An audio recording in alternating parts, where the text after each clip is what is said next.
आई काय करते? मिरची तोडते. या मिरच्या केवढे तिखट आहेत? अरे या कमी तिखट आहेत, बेडगी मिरची आहे ना.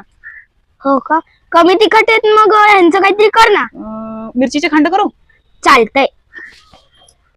इकडे पण आहेत का? हो. अजून बघ. बराचला वाटलं मिरचीचा रंग बघून ही मिरची जास्त तिखट असेल, पण ही बेडगी मिरची आहे. बेडगी मिरची जास्त तिखट नसते, कमी तिखट असते. आणि ना ही मिरची मी टेरेसवरून तोडून आणली, कापून घेतली बारीक. आणि ना ही लसूण थोडासा असा ठेचून घेतला. तर ही मिरचीची खंड जे मी बनवते तर मराठवाड्यातली रेसिपी आहे. ही माझी आजी बनवायची मिरचीची खंड, तशीच मी आज तुम्हाला बनवून दाखवते. तर तव्यावरती तेल घातले, ठेचलेला लसूण घातला तेलामध्ये गरम झाल्यावर, आणि हे मिरचीचे खंड सुद्धा परतून घेतले. चवीनुसार मीठ घातलं आणि शेंगदाण्याचा कूट घातला. मिरचीचे खंड बनवून तयार झाले. हे घे मराठवाड्यातले मिरचीचे खंड. वास तर खूप भारी येते, पण हे खायचं कशा बरोबर?